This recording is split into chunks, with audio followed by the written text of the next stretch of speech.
All right. Very happy to be here with Texas Slim of the Beef Initiative. The Beef Initiative is, well, it's something you're going to tell us all about in a second, Slim, but we're going to start by discussing how lab grown chicken is now approved by the USDA. Now, people may say, okay, who cares? The USDA sucks. I don't trust anything that they do. But there are probably a lot of people out there who are like, okay, this could be a real alternative and I'm helping the environment and I feel good about my food and I'm not hurting any feathery animals and hooray. You're here to give us a little bit of some might call it a reality check. Some might say you're going to be a little bit depressing about it. However you look at it, welcome, Slim. Take it away. Tell us your initial thoughts on this. Well, good morning to start off. Good morning. Thank you for having me on, Allison. Thanks for reaching out. This is lab grown meat. What a way to start the day, right? What I say up front and foremost is that people need to quit validating the deceptions. And that's one thing that is perspective that needs to be bring to this conversation or be brought to this conversation is that the reason that lab grown chicken right now is a possibility is because of a nation's consumer demand and the lack of verification of what they're consuming. And we got here because we're trustworthy people. We got here because we basically, have trusted the USDA, our government, big ag, ever since probably the Great Depression. And one thing that we have to remember is that the only reason that innovation happens is because there's a demand for that innovation. A lot of people don't realize where lab grown meat is engineered, where it's basically where it comes from. Israel is the backbone of all lab grown meat, and they've been developing it in the labs for years upon years. I think the first time that we came across lab grown meat was in the, I don't know, 80s. It really got a good attention span towards lab grown meat. But once again, the USDA, Joe, as you said before, Joe Salatin calls the USDA US duh.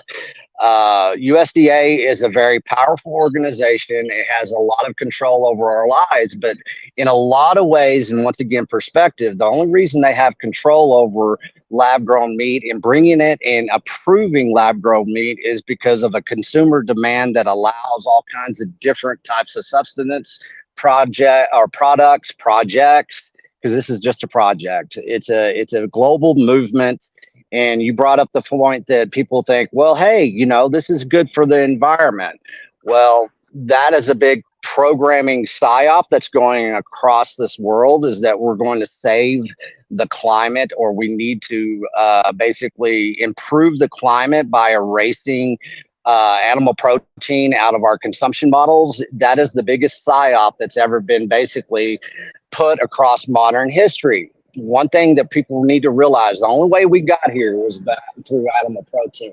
We found animal protein, we had fire, our brains got bigger and our stomachs got smaller. So if you understand what true food intelligence is, you mock whenever they basically bring something as far as lab grown meat into our purview, into our consumer demand, into the supermarkets, and into our awareness, really. People need to understand you become your awareness. And I believe that lab grown meat is more of a deception and it's more of a distraction as they're engineering other different types of food and fake commodities, is what I call them, into our food systems, and that we will never see them and we won't even pay attention to them because we don't to this day really even understand what we're eating.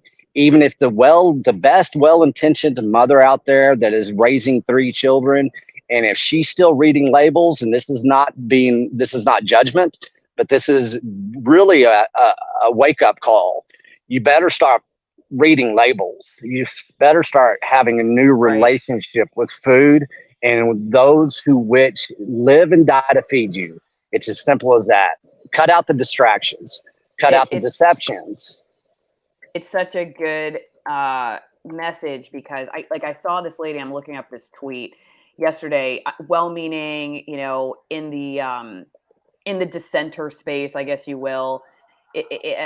of sort of COVID and the food system and whatever. And she's shopping at Whole Foods, and she takes a picture of these 2 packs of ground beef, and one has one particular label and another has another label. And she's like, from here on out, I'm gonna start really paying attention to the labels here at Whole Foods because of this lab. And I retweeted it, and I'm like, how about just stop, shopping at Whole Foods and get to know your local rancher, because I just don't think any of that stuff really matters a whole lot anymore.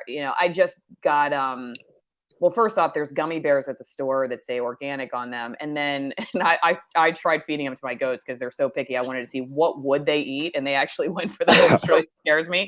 But one other thing is, I saw the use of, for the first time, I saw the use of regeneratively farmed on the label. And like, on one hand, I want to go, oh, that's great. Regeneratively farmed is making it to grocery stores. On the other hand, I sit back and I'm like, okay, does that mean that's the latest thing that doesn't mean anything anymore? Because now you're seeing it on packages at the grocery store. I don't know what you think about that, but I do think you're right. Like, at the end of the day, Dr. Zach Bush said this when he was on my channel. If you're familiar with him, he does the Farmer's Footprint, trying to get farmers off of Roundup. He said, hey, if you're a country that values watching football every Monday, and you just want to stick something in the microwave, and you don't want to grow rosemary, and you don't want to know where your food comes from, and you just want somebody else to do it for you, you'll have exactly the food system that we have right now. And I'm not trying to necessarily put all the blame on consumers or whatever. We've got, I think, problem with government. And I do think that, you can put a little blame on farmers and ranchers who are just like profit modeled and maybe don't care as much. But I do think a lot of them would sell it if the consumer base was there. So I don't like to just hate on big ag all the time. That said, he was just like, look, the only way this changes is if we start to really care and put our money where our mouth is. I don't know what you think about that. Like, when you look at what are the root causes of a world now where we're literally thinking there's going to be money in lab grown meat. I mean, because obviously they wouldn't do this if they didn't think there was going to be money here. This is a money making thing. So they think consumers are going to buy this stuff. And I'm in a world where my audience is like, this is disgusting, but there's got to be people out there, because this wouldn't exist otherwise. So who do you put the blame on? I mean, where's the blame? Well, it's basically on the fiat dollar at this point in time, and we live in a debt economy, and that started in the 1970s, and that's when our food systems changed forever. That's when big ag, that's when Eric Butts of the Nixon administration said, you're going to go big or go home. And that's whenever we went out and told our farmers and ranchers to say, you're going to go big or go home. You're going to monocrop. You're going to go fence to fence. And we're going to go feed the world. And we probably did. We said, hey, we won the World War. We're America. We have the power. We have the technology. We have the land. We have the breadbasket. And a lot of good intentions came out of saying those things from the perspective of the farmer and rancher. Throughout the 50 years, throughout my lifetime, that trust that the farmers gave over to big ag, gave over to USDA, has been basically infiltrated. It's been infiltrated by the multinational corporations that now control 85% of our food protein in the United States of America. A lot of people don't know this. There's a lot of things American people do not understand. And whenever I started the Beef Intelligence, I had been working on an algorithm for about a year and a half that I called Food Intelligence. And it's a hashtag Food Intelligence. Your users can do it. But what I did is I wrote something called the Harvest of Deception. 2 years ago, about 2 weeks in June, the end of June, 2 years ago, I basically embedded myself into a harvest company. I went on harvest. I come from the dirt roads of West Texas. I know agriculture. I know ranching. I'm a 6th generational Texan. I've seen all this unfold. What the general public needs to understand is our labeling laws are a joke. They're basically based on walk down the middle aisles of a grocery store, and it is cartoon world. And if you are an adult, and if you basically claim to have responsibility of your intake, if you're well-intentioned, you need to reset. And that's why I wrote the Harvest of Deception. People don't know where we come from, where we are, and where we're going. And they don't understand the massive global food consolidation that happened in 2017 and 18. They're not aware of the massive grain and chemical consolidation on a global level that happened in 2017 and 2018. All of the things that we're seeing right now have been planned, and they had their marching orders over 6 years ago to implement what they're implementing. It's big money. It's based on a debt economy. It's based on, the people that have the power right now. They're going to maintain the power. If you look at the history of mankind, we've always controlled access, market access to good, pure nutrition. This is nothing new throughout the history of mankind. It's new to us, and we need to wake up, and we need to take ownership of it. There's an obligation to every individual out there, farmer, rancher, big ag, basically regenerative, non-regenerative, whatever. It's time to basically start collaborating together and bring some awareness to this nation, because, we talk about people, their consumption model based on saving the climate. Well, whenever you can get a general population to overfeed itself, to undernutritionally basically supply itself for idealistic reasons, you control them. And that's exactly what's going on here. Our health as a nation has been destroyed. 88% of us are now metabolically bankrupt, and everybody's participated in this, and everybody is at fault, and everybody has the right and the responsibility to take a step back and say, okay, what are we doing as a nation? As a nation right now, we are killing our children through a consumption model that has been engineered over the last 50 years that is now giving our children in this nation fatty liver disease. Do people know that? No. Do they really understand that COVID basically was nothing more than a global marketing plan for pharmaceutical companies? I think that we have a confirmation bias that is wrapped in a hard case cognitive dissonance from everybody that's participated in getting here. If you're going to be basically living a life of integrity and accountability, it's time to look at our food systems and to quit validating these deceptions. They will throw anything that they can at us at this point in time. There's a global industrial food shift that is occurring right under our noses, and people need to wake up. I've just traveled around the world. I've been on 3 continents, 2 hemispheres. I've driven 150,000 miles across the United States in the last 2 years. I didn't do the interstates. I went through every small town across America that I could. America is now a food desert, and people need to wake up to this simple fact. And we can put blame on government organizations all day long, and we can point that finger because that's a lack of accountability on my consumption model. I chose over 3.5 years ago. I damn near died. I grew up pretty rough and tumble. I have over 20 broken bones in my body. I had 14 pieces of metal. I got busted up pretty hard internally, and I went into a renal failure over a period of time. The doctor gave me about 6 weeks to live. So I had to tell my son, it's like, hey, I'm not going to be here anymore.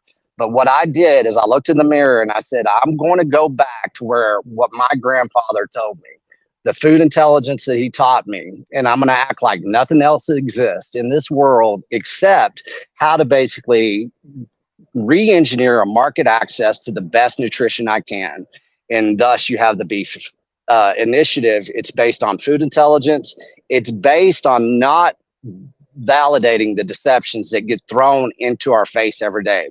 There's a lot of great farmers and ranchers out there right now. They're very dependent on the USDA. They have to be. This is our agricultural system. But there has to be basically an awakening and a new awareness of what food is, where it comes from, and how we are killing ourselves by our consumption models. That was kind of a rant, but that's kind of really the best way to look at this.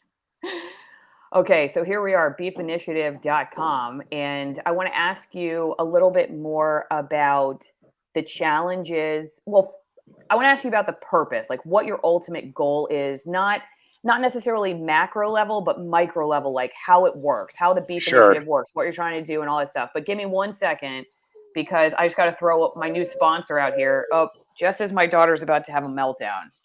See, that's why I love it, actually, because it shows people why they should support so that I can get a babysitter. But I'll tell you this, Slim, one of the best babysitters I've ever had are livestock. They are 100%. Amazing friends for her. I'm telling you, she will go out there and feed them, one piece of hay, one piece of hay, one piece of At for a an time. hour. I'm telling you, she loves it. So I'm like, this is amazing. If you want a great babysitter that teaches your kid responsibility, get some livestock if you can. Anyway, if you also want to support my work, we got a new sponsor that signed up. If we show them some love, they might stick around. What? Okay, why don't you wear these glasses and show everybody what the glasses are that we're talking to people about today? Here, put them on. Okay. See? Can you Perfect. see them? Stand up so you're There you go. closer. What a great Okay, promoter. right. She doesn't want to make the show all about herself, but she sort of does. Kind of like me. I don't know where she gets it from. Anyway, betterspectacles.com/big. That's for biometric intelligent glasses. If you're a progressive lens wearer, which my husband is, thank you. Here, let's show him. Show him your glasses. See? Those are my blue light blocking glasses I also got from them. I'm not a progressive lens wearer, but I do wear those. Blue light is damaging for our eyes. So if you're somebody who's concerned about that, you can get them there too. But if you are a progressive lens wearer, this is the glass for you. I have been told, though I don't know this for sure. I don't know if you know this, Slim, but US prescription lenses are at the center of your pupil, and these use biometric intelligent data. Oh, gosh. Uh-huh. This always happens when I'm reading my sponsor. There you go. Now I'm wearing them. Anyway, so the prescription is on the entire lens. So you don't have to just turn your eye like that in order to see. See, I'm showing you all my different glasses. Okay, so your eyes adjust to them faster. And here's the good news. You can get your eye scanned, so you get a totally customized lens. They use 7,000 different data points. But if you're freaked out by that and you think, I don't know if I want my eye out there for the FBI to potentially take and steal off somebody's database, then you could just thank all the 500,000 people who did sign their eyes up for the scan, and they use all these different data points to customize your lenses. So you get 60% off if you go today. Well, you can go tomorrow too. betterspectacles.com/BIG. So we'll see if they'll stick around to sponsor some more videos. I love the glasses. My husband wears the glasses. He has traumatic brain injury from combat. Surprisingly, the VA doesn't really help. So anyway, he loves his glasses. So go check him out. If you want to support my channel, you're a progressive lens or just any kind of blue light glass wearer, it's a great way to support my work, and you get a significant discount and you get great glasses. It's a win-win. All right, let's go back over to the beef initiative. Thanks for hanging out with us, Slim, while we do that. You bet. My question was, how does it work? I'm going to mute myself. Well, give a little backstory here from myself. You know, I come up from agriculture and ranching in West Texas, and whenever I was 19 years old, I basically packed up my car because my small town in West Texas was basically being destroyed by big ag and debt of big ag. You had Farm Aid. You remember Farm Aid? Willie Nelson going out there and, you know, singing songs about saving the farmers during farm. A lot of people don't know that even happened.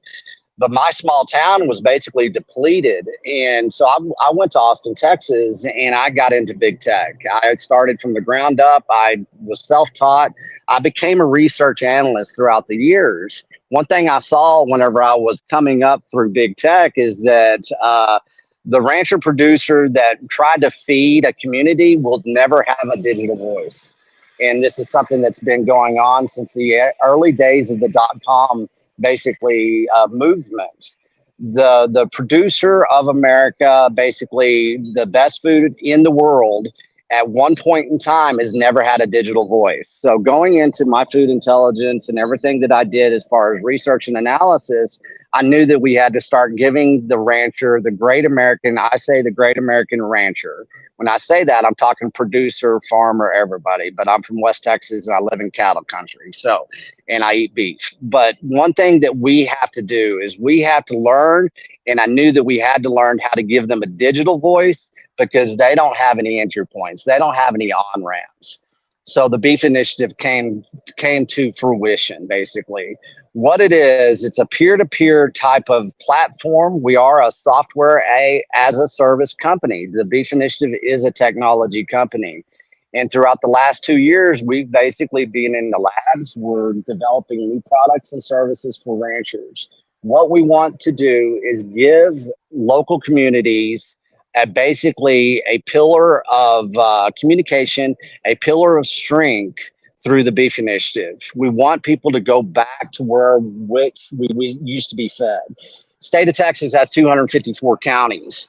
We used to have 254 microprocessing centers in the state of Texas. Those microprocessing centers used to first feed the community in which they basically grew that protein or that produce. And so what we're doing is we're reversing everything that's happened the last 50 years. We're getting back to where we came from. We're not reinventing the wheel, but we're bringing digital technology into it. We're bringing decentralized technology. We're bringing decentralized money to where we can have sound money again, sound food for a sound future for our local communities. As I said, the United States is now a food desert. How many people have driven Tucker Carlson after he left Fox? He got on Twitter and he did one of his 10-minute podcasts, and he implored everybody. He said, would you please leave the city and drive 500 miles in any direction and take a look at this country? Well, I did that, 150,000 miles in 24 months across this country.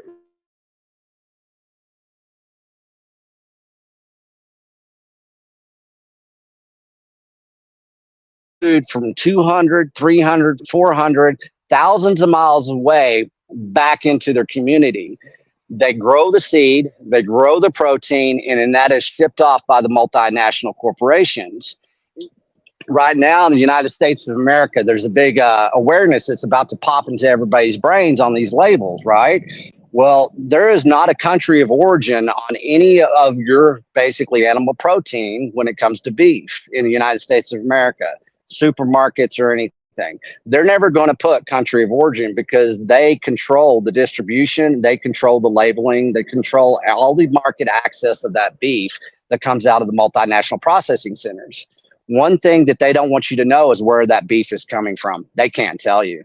Our beef is now basically on our plates in the supermarkets. There's a high percentage of that beef that's not coming from the United States of America, but most people think that they're eating United States beef. Whenever you come to the Beef Initiative, what it is, it's a collaboration of ranchers and producers across the United States that have come in voluntarily. It's crowdsourced and it's open sourced. And what it is, you can go there as a producer right now. And if you follow a regenerative practice, you can go in and add your basically business. Even if it's just a phone number or a location, you can put your information in the Beef Initiative and people will find you. We started out, I asked 3 producers to be in the Beef Initiative. Now we have over 180, getting close to 200 producers that have come in voluntarily. They are creating a new, basically, market access to their beef. They're creating a new pillar of strength, a new pillar of revenue, and they're starting to feed their communities again. And so what I do as Texas Slim is I sell branded beef in a partnership with K&C Cattle and Hometown Meats in Central Texas. I want everybody to have market access to the cleanest beef in the nation. So you can start with buying beef from the Beef Initiative, and once you've done that, you can go out there and find a local producer. If you don't have one, then you go out and find one, you get their butts into the Beef Initiative. This is a grassroots movement, and it's starting to pick up some steam. Okay, there are a couple of questions from people. If you could define regenerative farming, since we've talked about that, and that's the buzzword. And then also, sure. With that, could you answer, since you brought up the currency question, and if you're not on Locals, consider joining my editorial board at AllisonMorrow.locals.com, because it's a great way. It's $5 a month to support my work, but also you get to put questions in ahead of time for interviews, go one-on-one with some of the most censored people on the internet. I think it's a great value. You get your questions in for Texas Slim and ask them directly whatever you want. So one of those questions related to it, like, why is, this is from FT This Noise, why is Bitcoin important, and is it required to purchase from these ranchers? So could you give us just a brief definition of regenerative farming and then answer the Bitcoin currency question? Sure. One thing about when we talk regenerative, it's trendy right now. It's become trendy in the last 3 years. And organic, let's put perspective. What is organic? Well, it was 2 guys in California that copyrighted something, and whenever you put organic on your food, you're buying a copyright and you're buying the license to be able to say it's organic. It's not anything more than that, man. And people have, now we have beyond organic, of course. And so we have regenerative farming and ranching. I just got back across the world and I was over in Thailand. Well, guess what? They've been doing regenerative farming and ranching in Thailand for thousands upon thousands of years. It's basically using the soil and the land tools to grow your food and your soil. It's how we have always done things until basically we came into the chemical age of basically the early 1900s. We've slowly gotten out of regenerative farming and ranching. A lot of countries, a lot of nations, a lot of languages don't even have a word for what regenerative is supposed to mean. It's a buzzword, but what it does, it has meaning. The meaning is it's clean. We're not using a lot of inputs to those seeds, to the chemical, to the ground, to the animals. We're trying to provide you the best, cleanest product through the best, cleanest service that we can when it comes to agriculture. That's the simplistic way of saying it. What we don't want anymore is we don't want Roundup. You brought up Roundup. We don't want herbicides, pesticides. We don't want genetically modified organisms. We don't want genetically modified seeds. We don't want genetically modified anything. We're done with it and we don't need it anymore. It's a failed experiment. It has use cases, of course, but not whenever I'm feeding my child. So whenever you look at the word regenerative, what it is, it's the cleanest basically input that you can give to your body when it comes to basically nutrition, animal protein, produce, vegetables, whatever it is. You want it to be as clean as possible. And if you're reading labels, basically at the supermarket, you're being deceived. Everybody says, oh, I love a grass-fed cow, grass-fed beef. I've never known a cow that didn't love grass. All cows eat grass, folks. And everybody says, well, I will not eat a grain-finished cow. Why not? Nobody knows how to answer that question. Regenerative basically means clean. Your inputs to the cow or to the animal are clean. It comes from basically an organic source. Organic meaning true, truth, purity, as pure as you can get. And whenever you point your compass at purity and truth in food, you don't have to use the word regenerative. You just know what clean food is again. We don't know what clean food is. They've basically made us think that food is science and food is convenient. It's not. Food is not science. It's biology. Food is not convenience. It shouldn't be based on convenience. It's based on survival, folks. It's what our ancestors taught us, and that's what we've lost over the last 50 years. Okay. USDA organic is privately owned. I doubt this. Allison, I have no idea. I don't know.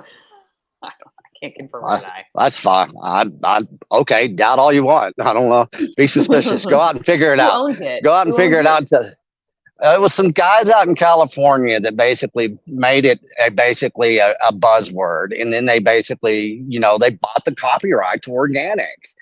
Of course, it has a definition. Organic means pure, just like I said. It's clean.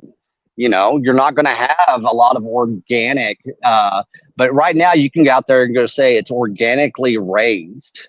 Well, what are the rules behind organically raised? Just because it says it's organic doesn't mean that, chemicals were not used. Well, what do you mean by that? Well, there's chemicals in the USDA organic, basically policies that they go by that you can use. And that's basically generally recognized as safe by the FDA, the GROS rule. Go look up the GROS rule. Go look up basically the lawsuit that the FDA won in October of 21 that basically allowed in 2022 for the FDA to approve 2,000 new chemicals that are in our food system now, and they're generally recognized as safe. And they say, well, they're safe, so we can just go ahead and put them through this food system, and you're going to consume them, and you can't even pronounce the names of them, but we don't even have to tell you what they are. So there's a lot of things that people can doubt all day long. These are the facts. These are the realities. And so do you have just form of food intelligence? Critical Thought over here is asking about ranchers in California. Are there any in the beef initiative in California? Go for it. There's new ones in there every day. I mean, we've got perennial pastures that are down in Southern California. They're a good rancher. Like I say, I don't solicit the ranchers. This is something that we do not do. We want them to come in voluntarily. We encourage every rancher and producer that basically is part of a truth in food system. If you want to say it's regenerative, you can. We encourage everybody to help build this index. We're not going out there and soliciting these guys and saying, hey, get into our index, please, please. We're not going to do that. We want to do it because of proof of work. We want to show that if you get into the beef initiative, you're going to have a voice. You get to have your voice. We're not going to tell you how to ranch. We're not going to tell you how to farm. We're not going to tell you who your customer is. We're not going to use data analysis to say that we're going to capture a certain demographic of person and we're going to sell your beef for you. What we're going to do is we're going to give you a voice that you've never had. So there are California ranchers and producers in there. There needs to be more. There needs to be more. But once again, this has grown to over almost 200 in less than probably a year and a half is when we really got serious with the platform. Yeah, this is true. To be USDA certified organic, you do have to meet certain standards. That said, I think, I know a lot of the folks I buy from don't even bother with the certification anymore because they say it's too expensive and their standards are way higher than the USDA certification. So they just don't even do it anymore. Well, and that's what the Beef Initiative, I love that right there. The Beef Initiative, the USDA exists, but we're the Beef Initiative. Thank you, USDA, but we're going to do better than you because you guys have dropped the ball. Once you've deceived, you've deceived. And I don't validate that anymore. I'm going to feed my children. I'm going to feed my child the way I was fed and to give him a basically immune system and a core belief system and a core structure of his health that I received. And I'm not going to rely on labels to tell me that that's factual. It's as simple as that. Slim, I had to do a quick milk run. Did you answer the Bitcoin question? Let's do a Bitcoin question. Well, that's a hell of a rabbit hole right there. What Bitcoin is a decentralized currency, and I guarantee you the government's not going to outlaw it. What it is, that we're in a moment of transformation in technology. Basically, technology and money have merged when it comes to Bitcoin. It's decentralized, it's a store of value, and you can exchange it peer-to-peer. And whenever we use it in the Beef Initiative, one of the best ways that I can really explain to see the value of Bitcoin and beef is that most of our producers and ranchers sell online, of course. And what they do is they have to pay these credit card companies 3% for every transaction. Well, whenever you do a transaction in Bitcoin, that rancher doesn't have to spend 3% of his money and pay it to a bank. He gets to keep that 3%. He can keep it in Bitcoin or he can put it back into fiat. That's his choice. But what we do is we eliminate the bank. And, Bitcoin is property. It's not a currency. It's property. And it's just like land used to be back in, when my grandfather was stewarding land in West Texas. He was able to build on that land. You can build on Bitcoin. It's a base layer of value that we have lost. And I always go up to ranchers and I said, hey, where's the store of the value of the cow right now? And throughout history, the value of the cow was in the cow, or maybe it was in the land. Right now, nobody can really tell you where the store of the value of the cow is. Well, a lot of people that will, come back and whisper in your ear, the value of the cow is now in the USDA insurance policy. It's not in the cow itself. Bitcoin is a new technology. It's a monetary technology that's going to allow these ranchers and producers to have a store of value again, instead of being liquidated whenever the government or the Fed goes out there and prints between 19 and 29 trillion dollars in the last 4 years. Anybody talk about hyperinflation? Well, the more you have hyperinflation, the devaluation of the dollar is happening right underneath our right now. It's happening. Our global currency is not becoming the global currency anymore. So Bitcoin fights against that. It is a store of value. It's a digital gold, some people say. So basically, it is something that you control. You can't confiscate it. Nobody can steal it from you. And I guarantee you the government's not going to outlaw it. And they don't have any way of outlawing something that's decentralized. It basically is mined throughout the world. And it is a form of technology a lot of people don't understand. It's not the stock market. It's not Amazon stock. It's not a crypto coin. It is Bitcoin. And it is the only blockchain that's ever existed. And so there's a lot of education. We're going to start educating with a couple of partnerships through the Beef Initiative, and we're going to start educating everybody the use case for it, how you can obtain it, where to go to, how to look at it, and how to really start adopting it if it is for you. It's not for everybody. So we're not selling it, we're giving education around it. I come from big tech. I saw whenever there was nobody out there in the United States of America would even consider buying a pair of shoes on the internet. We didn't have the technology yet. Now they buy 10 pair at a time and they return 9 of them, but they basically swipe that credit card all day long. And so Bitcoin will have the same type of path.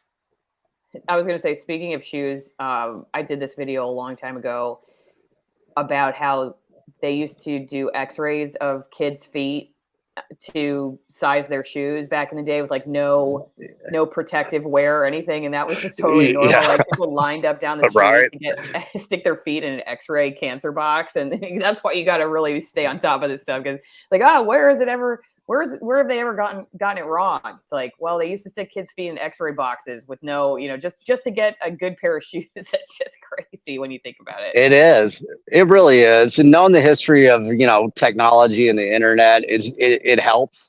I've got podcasts left and right. I did a podcast last month called A Cowboy's History of the Internet. It's really informative. And that's what we're doing is I'm being a servant leader to everybody that I can. I want people to educate. This is not a marketing campaign. We're not butcher box. This is not what this is about. This is about giving the great American rancher a voice they've never had. You look at technology, and there's a lot of fascinating technology out there. We don't even understand what technology is anymore, and it's coming full force at us. And, being around the globe that I've gone through, and I talk about this global industrial food shift, we better pay attention because, they're trying to outlaw the cow in the Western Hemisphere, saying it's a carbon hazard.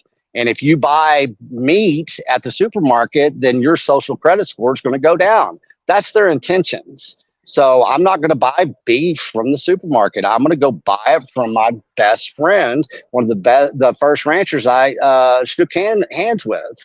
And I'm going to support him. And I'm not going to worry about all this stuff that they're doing on the international scale.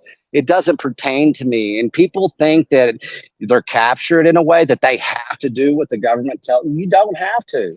Go create your own market access. Go create your own international lifestyle. Take control. Develop your own protocols. Develop your own monetary exchange that is legal, that you can give another person on this planet right now a pillar of strength. And that's what we need to start thinking about when it comes to food. Food is survival. Let's get back to the brass tacks of what it is. Right. It's survival. And also, I just think there's something very soulful about being involved in where your food comes from, whether you're raising it yourself or it's a relationship you've developed with your neighbor, supporting your local economy, getting to know the person that raised your food. We have, I think, some of our most meaningful relationships come from the people who raise the food or the milk that we consume. And so it's not just food. It really is. I don't know. It really is a purposeful dimension to like what it means to be human. Just for me, it's a very soulful, I think, journey to take. And so I recommend people do it too, whenever you can. Not just for the food. I looked up on the Beef Initiative, Florida. It's very easy. So like, this is Florida. Actually, my friends and I were looking for somebody who does a whole cow so we could split it. And I was just thinking about this. So look, there's a couple options for me. It's really easy. You just go there to producers, you pick your state, and then you can take a look at it. Let's go over to a couple more questions for you. Sure. For locals, if we can. Go scroll down here. Okay, what was more difficult from Wells Mortensen? What was more difficult putting Beef Initiative up? Quality assurance on ranchers' compliance with the beef purity pledge, or functional payments in Bitcoin for the meats packages? And do you have to use Bitcoin? No, it's just an option. If you go down and you go through our basically shop page, you go into Texas Slim's Cuts and you go into buy, you have every option known to man to basically buy your beef. You can use Apple Pay, you can use PayPal, you can use Visa, MasterCard, American Express, Bitcoin. It's up to you. And it's up to the rancher to say, hey, I would like to have this technology in my e-commerce system. You know, not the first rancher that I spoke of, Justin Trammell of Panhandle Meats here in the Texas Panhandle. He doesn't really need Bitcoin right now. He serves a 30-mile radius. A lot of his basically customers are coming into the processing center, into his rancher storefront. So it's up to the individual, it's up to the rancher to make that decision. We're just giving you tools and a tool belt that we're building out as far as the beef initiative. One thing about the beef initiative, from day one, we are a technology company. My co-founder, JP, he was almost retired before COVID, but he got tired. You know, he has two young boys. He said, I'm going to feed my children. And so we found each other just by the grace of God, and we've been innovating since day one. There really hasn't been too many hard obstacles to overcome with the beef initiative. One thing I want everybody to know, I took a pledge. I looked in that mirror and I said, I'm going to lead with truth and transparency. I don't have to worry about authenticating these protocols of these ranchers. This is a big fear that I'm seeing, and it's gaining steam. Why do people have this fear about making sure that, you know, that beef is going to be grown correctly? Well, maybe it's because we don't know what we're eating in the first place, and we spend too much time online being fearful about, you know, all the nefarious stuff that gets fed in these algorithms through artificial intelligence. Whenever you go up there and you shake a person's hand and you look them in the eye, you develop a relationship with them. That's what we've done in the beef initiative. That's with every producer out there that we try to meet. We haven't met them all, but they do take a pledge. We have a pledge on our website, and it talks about mRNA. You know, this has just come up recently. It's like, oh my God, do your cows have mRNA? Well, guess what, folks? Not one mRNA vaccine's ever been used in a cow in the United States. Hasn't happened. Probably won't happen. But what will happen, since we don't have a country of origin on our beef, is that a cow over in Africa will get that mRNA. It'll be basically shipped into the United States. It will say property of the USA. It will say USDA prime, and it could very well throughout the next 5 to 10 years have something in there, because you're going through a global distribution system that is controlled by multinational processing centers and corporations that have control over our food supply right now. That's about as plain as you can put it, man. If you're going to rely on the people that got us here, and with everything that has transpired in the last 3 to 4 years in this country, well, I mean, you're going to get what you're going to consume. And what you're consuming is you can't even pronounce these days. Go look at a box. Can you pronounce all those names? I can't. I don't want them in my system. Yeah, good point. Hey, look over on no. Hey, Well, no, that guy. It's just so interesting. Oops. Hang on, I got to pause you here. Okay, good. I just wanted to show everybody watching on Rumble compared to YouTube. mRNA vaccines for pigs have been approved. Beef coming. Von Ron says, thanks for the Rumble rant. I think you bring up a good point, though, which is there's never going to be a surefire way to know 100%. I mean, likely unless you do it yourself, but definitely, you know, I mean, you got to like have a real relationship. There's just no way around it. Like, you just have to know where there. And I know that people are like really busy and everything, but you got to kind of look at too, where are you spending your time? Like, is there just a couple hours, you know, in your 1 week, or you're watching a TV show or something that you could carve out and say, we're going to take the family down the road, or, you know, wherever it is, an hour, 45 minutes. I'm sure, I guarantee you within a couple hours, you have somebody that is doing this kind of ranching that you could find. You know, it's just, at least that's been my experience. I don't know. I think one of the reasons I'm very interested in starting to raise our own livestock and have our own garden, for instance, is the last couple of years, I've been deep in this sort of information war. You know, I've been interviewing a former TV reporter who took everything just at face value, never really questioned anything, which, by the way, I wanted to bring up how I just saw a video of myself from 12 years ago, popping out of a canola field. And it's gone down in infamy at my old station because they thought it was hilarious that I was hiding in this canola field, under all these yellow flowers. And I pop out and I say, look at this beautiful canola. It's catching drivers by surprise because it's so beautiful and yellow. And I had no idea how bad canola is. And here I am, I'm just a total mouthpiece for big ag because I had no idea what I was talking about. I thought here I was just doing like agriculture reporting. So it's dense in the media. Online, the information is a mess. You have to be really careful about that stuff too. And I realized, at the end of the day, I'm really not going to know anything for sure unless I see it for myself. So why am I going to spend hours like arguing in comment sections or browsing online literature or whatever, Twitter? Why not spend that time actually investing in something that I can know for sure outside my own window, whether that's my kids, whether that's the livestock, whether that's the garden? I think the more I have talked to people like you, or the more I've just engaged in people who are censored, I've realized, okay, how much of this could I figure out for myself? It would take me, just for one person to try to get to the bottom of some of the stuff I talk about, it would take me probably a lifetime of research. Screw it. I'd rather just deal with the stuff I can know and actually build something real for the family. And like I said, if it's outside my window, then I know. But it's very difficult nowadays to know anything for sure unless you see it yourself. And I think that, when it comes to raising animals, that's one of my biggest draws to it. Slim, did you answer though, like what was more difficult?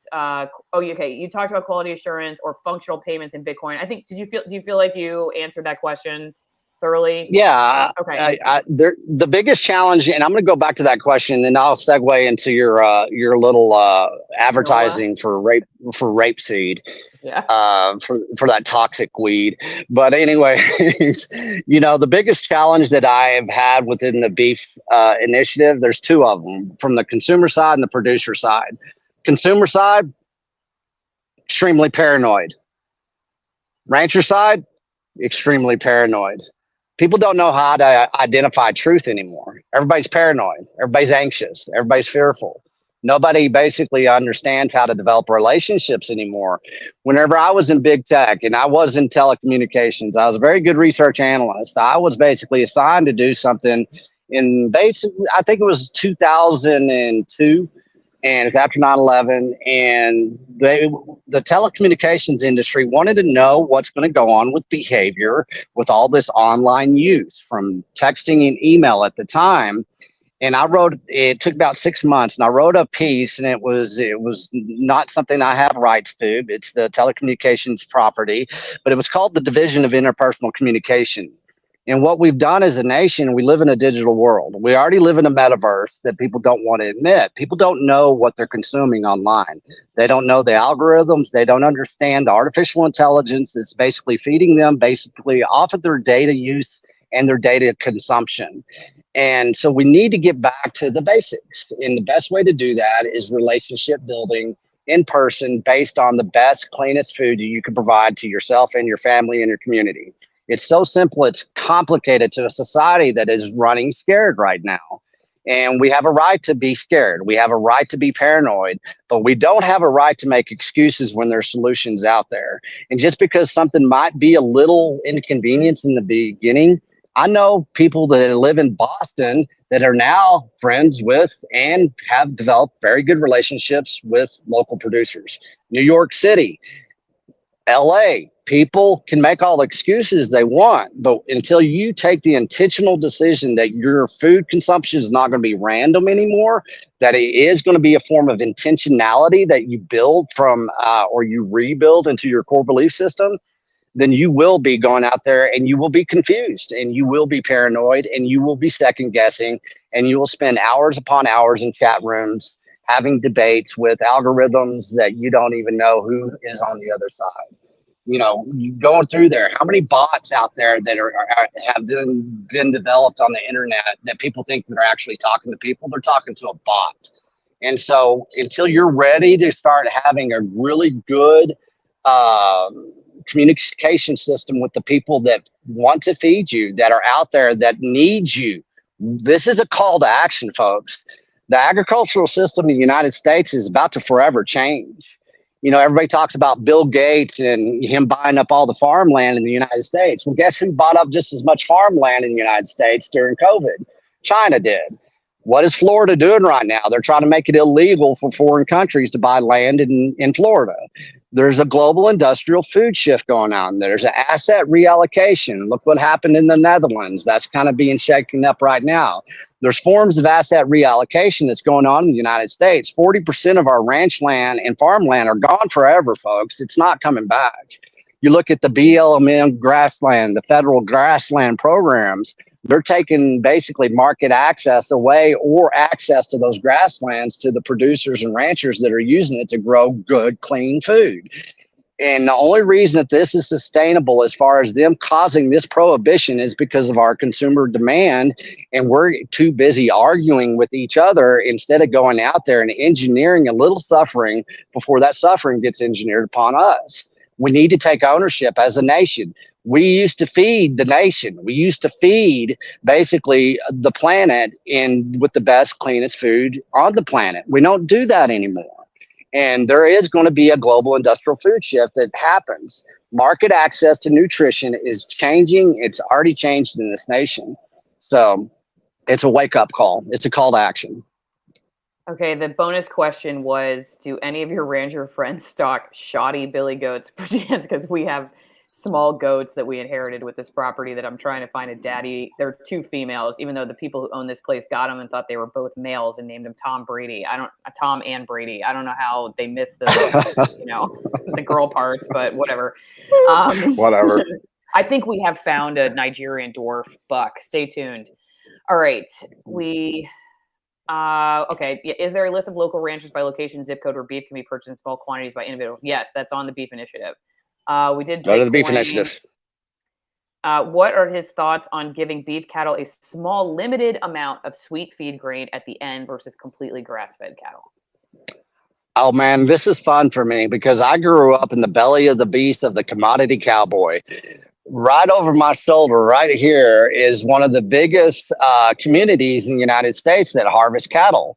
It's the biggest commodity feed yard consolidation in the United States. And so I grew up eating grain finished beef, and it's not a bad thing. Cows have been eating grain since the beginning of time, folks. It's what type of grain, it's what type of sweet feed are they consuming? Is it from a multinational corporation that has genetically modified that seed, has used pesticides and herbicides on that seed? Does that cow have a copious amounts of shots in it, from antibiotics to steroids, that the pharmaceutical companies are making so they can make higher profit margins?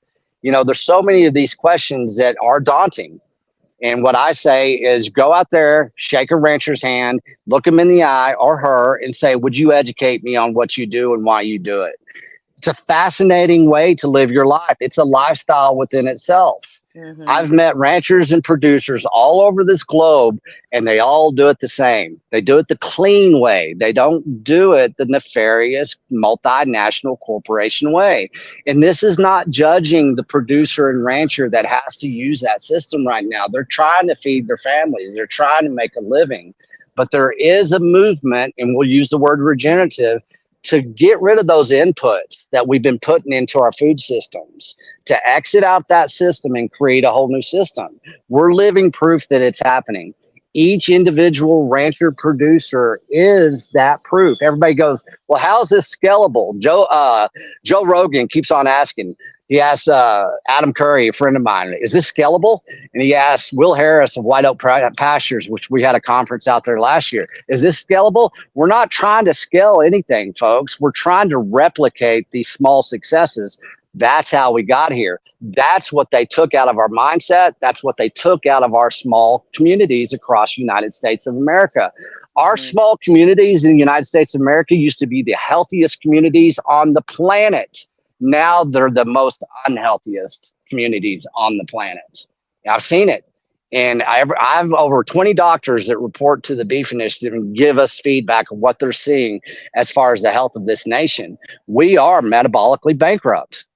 To that point, yeah, Will Harris was on my podcast and he schooled me. I'd never heard about using the Halloween candy or just any of the candy at grocery stores and grinding them up with the packaging and all and feeding it at the feedlots. I could not. He's like, and they take the honey bun. He has like the best accent.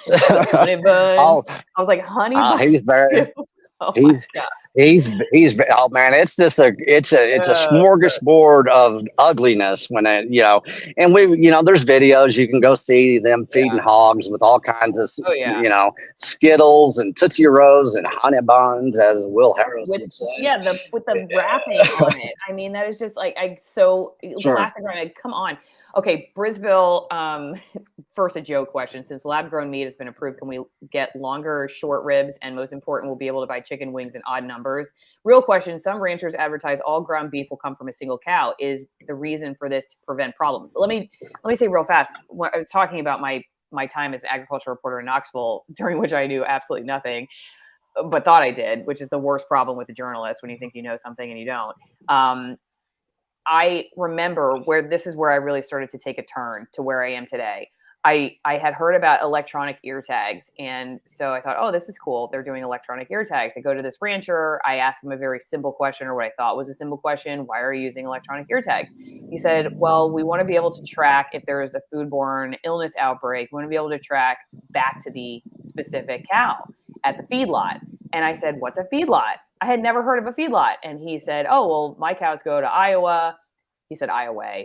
I guess that's how they say it in Knoxville or outside of Knoxville. Anyway, they go to Iowa, for the last 8 months of their life, and the feedlot, and then they're butchered. And like, it was just a very simple question and a simple answer. But I was like, wait a second.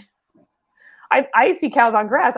Because I never seen a feedlot. Somehow all the cows that are on grass, they're in plain sight. The feedlot is not anywhere that you're really looking. So people think that this is just how cows are. I had never heard of that. So then I started researching feedlots.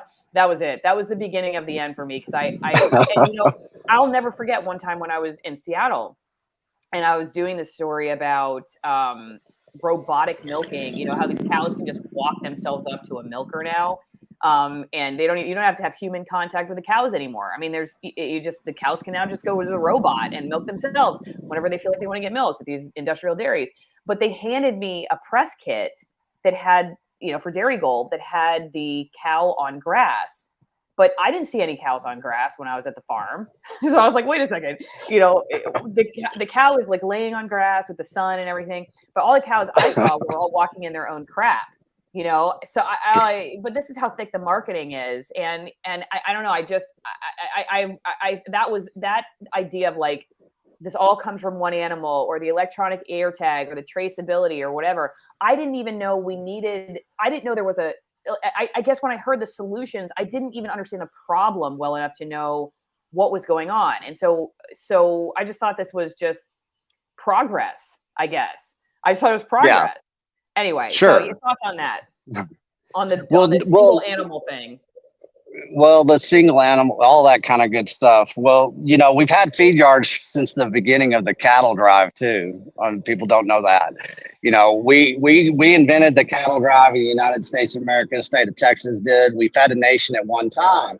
Well, when we drive thousands and thousands of cattle up north, guess what? Here outside of Amarillo, Texas, it was a big feed yard. It was a livestock auction. At one time, Amarillo, Texas was the biggest and the baddest and the best marketing arm of cattle across the world. And they had feed yards. What people don't understand, once again, you said you didn't understand what a feed yard was. It's not to say that feed yards have ever been bad. They are bad now. And the people that are telling you that they are bad are the ones that are basically hidden it from the general public's awareness. And so what they're doing is they're creating a propaganda around everything that they've done the last 50 years. And you got to put perspective, and I always ask people, help me understand where you're getting your information. A lot of people can't tell you. All they do is see something that's trending on social media, on the internet. They don't even know why they're scared. They just know that they're scared, but they can't give you the evidence of what it is that they're talking about. We can't do that with food anymore. If you're going to come at basically anybody that's raising food and you're going to demand transparency, I'm going to ask you, what did you eat for breakfast? Can you pronounce everything that you ate for breakfast? If you're going to go drill a rancher, you're going to basically be very transparent about what you just consumed. And you're going to talk about every chemical that you just consumed before you hold that rancher accountable. This is a peer-to-peer system. It's value to value. It's education upon education. We need to remember that. And, you know, as far as the cattle industry as a whole in the United States of America, it's complex. It's a huge industry. And what the multinationals did is they captured the poultry market a long time ago. Tyson was the leader of that. Tyson actually captured the hog industry as well. They're coming after the beef industry. There's a major consolidation and centralization going on. And how they get there is they confuse you and scare you. And they basically point fingers at themselves, but they don't tell you that they're pointing fingers at themselves. And people don't know this. And so they know they've screwed up the soil. They know they screwed up basically the health of animal protein. And so they're going to try to take it out of the system and inject a new form of protein, from fake meat to lab grown meat to crickets to all that kind of stuff. All those are fake commodities, just like they did with rapeseed in the 70s. You talk about basically realize that rapeseed was outlawed by the FDA in 1956 for any type of human consumption. People don't know that, but now it's one of the biggest and the baddest, as far as unhealthiest, fake commodities that they inject in everything, from baby formula to your candy bar to your bread. It's in everything. Well, why is that? Well, when we went off the gold standard, we had to develop some new margins of profit. Let's develop something called canola oil, and let's say, hey, we fixed that poison problem, and now we're going to inject it into your food supply. So once again, people don't know what they're consuming. They don't know the pathway to where we got here. And it's so simple, it's complicated. You don't have to worry about all this stuff whenever you start developing relationships with those people that use the soil and the animal to basically create and engineer the best nutrition. It's that simple. And as far as rapeseed, let's go real quick because this is hilarious. Rapeseed is very beautiful. It's a big old yellow flower. It's a weed, basically. Well, now, whenever I embedded myself up in a harvest company, I was up in North Dakota, and we were there, and there was a tourist van that was pulled over, and there was a bunch of international tourists taking pictures of all the beautiful rapeseed fields, because they just go on for thousands and thousands of acres. And just a reminder, he's talking about canola, everybody. Canola, yes. Yeah. It's rapeseed is canola. And so that's funny too. And so you have these tourists now, they're turning it into a tourist industry, kind of like the cherry blossom industry, of taking photographs of rapeseed. That's how they normalize it to people's understanding and awareness of what it truly is. It's a toxic weed. We industrialized it to where we can pull out that toxic acid that was in that rapeseed, and we called it canola. Well, now Whole Foods has got it on their shelves, and it's called organic rapeseed. So they're losing canola, but they're going back to the original name of it, but they're calling it organic. It's an organic weed that you can buy at Whole Foods now. Once again, those wonderful labeling laws. Yes. What a scam. I mean, listen, there's some things that I could go into Whole Foods and find that are better at the grocery stores, but it's such an extra waste of your financial income. Like it's such a marketing scam. You can do so much more for less if you go direct, and then it's just anyway. It's just you spend so much extra money there. A whole paycheck, as they call it. Whole paycheck. And I knew Whole Foods when it was down on 8th and Lamar in Austin, Texas, when it was a fantastic place. And then they moved to 6th and Lamar, and it was a cool store. It had a lot of great things. Whole Foods now is nothing more than a distribution arm of Amazon is all it is. Right, and they're going to have all kinds of stuff in their shelves and whatever. So it's just part of a distribution system now. Okay, last quick question. CAFO Ag is carbon positive, especially concentrated dairy. Can Slim explain the difference carbon-wise with regenerative cattle operations? Are regenerative operations carbon sinks or at least carbon neutral?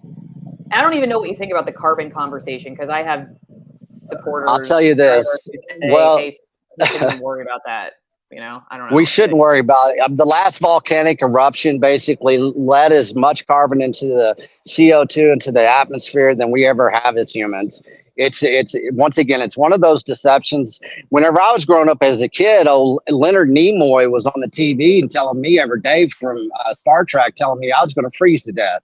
I was terrified of old Spock telling me that I was going to die because I was going to freeze to death because we were going to go through something called the Ice Age. That was in the 70s and 80s. Now they're telling us that we're going to burn up. It's the same people that have basically used chemicals in industrialized ways to kill the soil, to basically cause pollution. And now they're telling us that we're all going to burn up and it's our fault because of our consumption.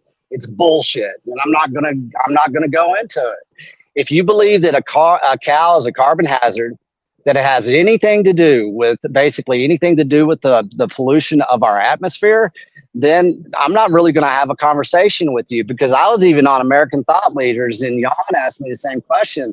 I said, if we keep on validating this argument that they're trying to put into our awareness, then all we're doing is becoming the awareness that they're inputting into our minds.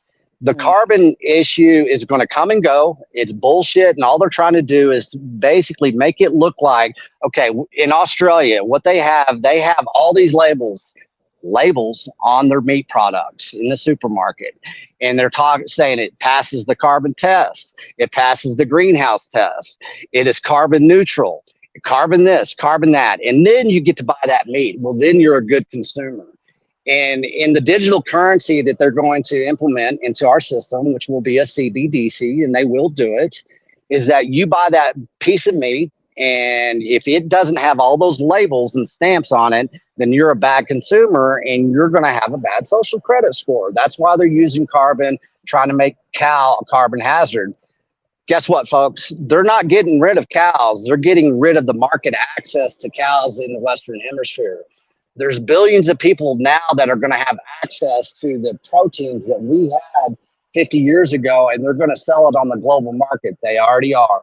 And they're going to take away your market access to the best protein on the planet, and they're going to make you feel bad about eating cows. That's the idealistic view of this. Cows are the best thing for carbon that you could ever hope for. What they do is they regenerate soil. What does that mean? They put carbon back into the soil by regenerating soil, by grazing grasslands. The cow is the best thing for the atmosphere that's ever existed.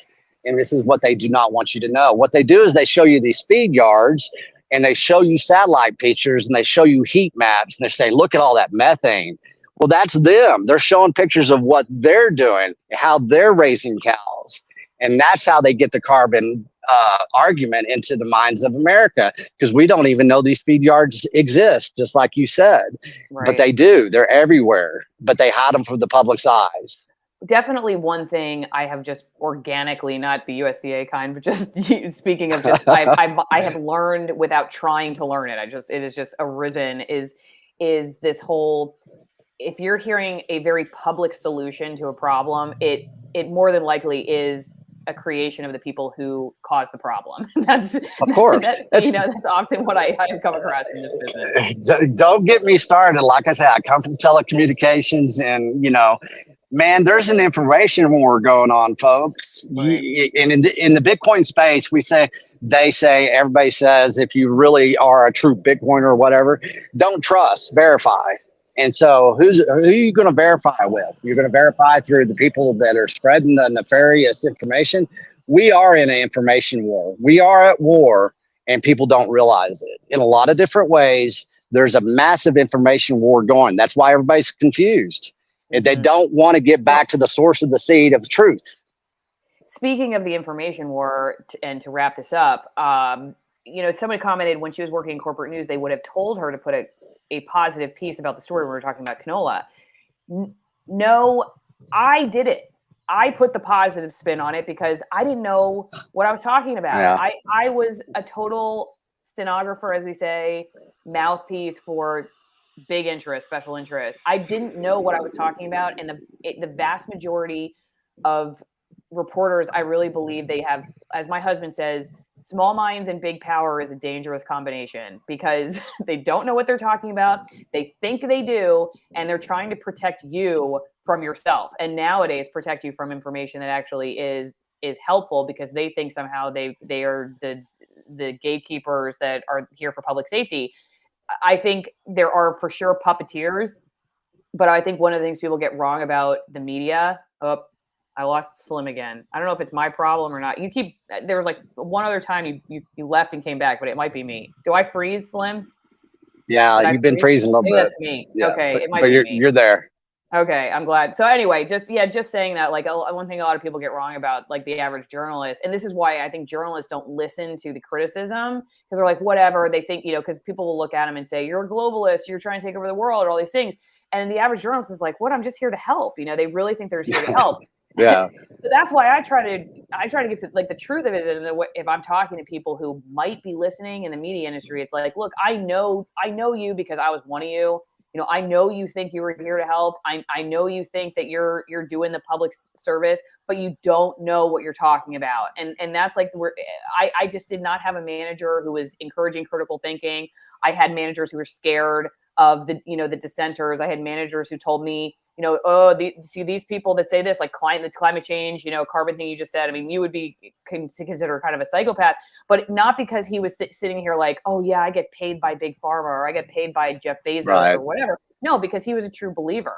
And that, I think, that to me is ideologically the most dangerous, because the person, as C.S. Lewis said, who tortures you with the approval of their own conscience, that's worse. That's the worst. Yeah. That's the worst kind, because it's a great quote. Yeah. Right. They'll never be convicted. They sleep well at night.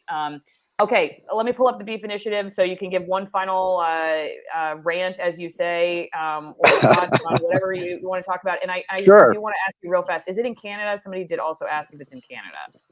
Well, it's going to be in Canada. We're going to have all kinds of new bells and whistles coming. What we want to do is build out locally and broadcast globally. That's a big phrase I'm going to start using. Why not have an index in Canada so people in Canada can find their producers? You bet. We're going to be doing that. And what we do is we started in Texas, and then we went United States. I went around the world. We're going to take this everywhere. There are no borders here. We don't have to act like there's borders, and we're not going to. We don't have to ask for permission, folks. I don't have to have permission to feed my child the best food on the planet. That is my why. I'm going to save children's lives, and we want people doing this across the world. We want to give a voice to the great American rancher that will spill over into every community that we can find across the planet. And so, but it takes everybody paying attention to the solutions, not all the deceptions. And, to put perspective to this, people always question cholesterol, all that kind of stuff. Go find out who Ansel Keys is and do your own research. Find out what happened with cholesterol in 1954 when Eisenhower had a heart attack. Did they ever tell the American public that he smoked 4 packs of cigarettes a day? No, they blamed it on cholesterol. And that was a great movement and a great person. He was a very good politician and a used car salesman, was Ansel Keys. Look at a documentary on YouTube called Fat Fiction. Vegetable oil like canola, it runs really good in my pickup truck. The viscosity of it is amazing. And it was basically designed as an industrial oil. People don't know this. Let's look up Procter & Gamble. Whenever they used to be the biggest, basically, candle maker in the world. Around 1900, people quit using candles. Why? Well, we were using electricity. Procter & Gamble had all this cottonseed they had to turn into something. What'd they turn that into? Crisco. Know the history of food, and then you won't have to ask all these questions. You'll say, okay, I'm done. I'm going to go out there and shake a rancher's hand. And I'm going to go back and get back to the source of the seed of how my ancestors got me to have these genetics, to have this body, to have this mind, this body, and the spirit. Whenever I went to Thailand and I study these cultures, they have something called the Elders Doctrine. They've been eating the same type of food in Thailand for thousands of years. Thailand is Siam, and the king of Siam. What that means is that their food really doesn't change. They don't have words like organic. They don't have words like regenerative. They just have food, and it's clean food. They know where it comes from, and they're a hell of a lot healthier than the United States of America, which is supposedly the richest country in the world. So let's look at it. Let's get to perspective. Let's give basically respect to how we got here. Let's give respect back to our grandparents that basically looked at food as survival, and they did it the right way. It's our obligation, and it's a wonderful opportunity to change course of where this nation is going with its fear, its anxiety. 78% of Americans are now on prescription drugs. There's a lot of things about health and food that the United States of America that are living in shadows. And I'm not judging anyone. I've participated, you've participated. It's time to basically take action. Beefinitiative.com. Go sign up for our Substack. The best article that I wrote was the first one. It's called The Harvest of Deception. Read that article. Do your research. Don't rely on other people doing your research for you. In the Bitcoin space, we call that rent seeking. Don't rent seek your health anymore. Don't basically verify what you have not found to be valid, and do not trust labels anymore. I'm not fighting the USDA. I just have a better business model, and it's giving the great American rancher a voice that they have never had in the digital world. We live in a digital world, folks. Let's know where we are. Let's stand tall. Let's support those who basically got us here. And we did it through food. America became a great nation because of beef. And that's a fascinating journey in a historical rabbit hole that you can go into as well. There's a lot of things out there that we need to start consuming as far as content, your audio, your video, and your food. So beefinitiative.com. And go to I Am Texas Slim on YouTube and look at those podcasts. They're educational podcasts. They're not the most exciting, but we got a lot of ranchers that are basically going to have a voice, a digital voice. You get to see what a regenerative ranch looks like. So those two entities right there, beefinitiative.com. Sign up for the Substack as well. I Am Texas Slim on YouTube. Okay. Thank you so much for taking the time to do this. I've already learned so much. I hope you'll come back next time there's some food news to talk about. Sorry, it's not gonna what it's just this isn't started. There's a massive marketing plan coming, and it's going to be targeted at food. The same people that did the massive marketing plan for COVID, where they're going to spend the same amount of money, and it's going to be directed at you, basically nutritionally starving yourself for idealistic reasons to save the planet. So get ready, it's coming. They've already got all the laws and all the lobbying done. It's happening. I totally can see that happening. I think it's fascinating to have come from where, to look back on how when I was in the media, I wanted to get into agriculture reporting. I started the beat in Knoxville because I just saw it as a way to get pretty video of fun animals and right. And it got me out of the city, and the farmers were really nice. And I just had no idea what I was stepping into. I just had no idea. Yeah. And I think most people, I don't know necessarily. And I think I'm maybe not even at the point in my life anymore where I try to force people in any way, like to argue with them to wake up, because I just don't, I don't think information itself is all that changes someone's mind. I don't know how to make, I always tell people, I think there's some kind of spiritual issue really at the root of all this, because it just doesn't seem like it is enough. But that said, there are people who are awake and they are open to this. It's just a matter of, and this is probably one of the reasons I stay on YouTube. There are people like me who didn't know about Rumble or these other options. And it's just keep talking and keep meeting people. I mean, everywhere I go now, I kind of feel it out. Like, who's the person that might be interested in this place if I'm going to, stop and get, like, I'm at the grocery store. I happen to actually go to the grocery store or whatever, right. Who Sure. can you talk to? Like, are there people in line, or like get off your device for a second and just start actually having conversations with people? There are a lot of people who are waking up. They just may not know where the resources are and start on their journey. And I do wonder sometimes if, like, the isolation of the last few years, whether it was intentional or unintentional, it does serve the purpose to accelerate the damage of the stuff you're talking about right now, because it cuts off our connections with people. It sets a foundation for looking at folks as extremists or whatever. Like, I really do wonder if the homesteader becomes the next extremist, that the person who the food buyer like us becomes the next extremist, because we won't participate in food safety, public health policies, or whatever it is that we're doing. We're spreading foodborne illnesses, or, God help you if you're like me and you buy raw milk. You know what I mean? So yeah, thanks again, Slim, and come back on sometime. Thanks everybody for watching, and we'll see you next time. Appreciate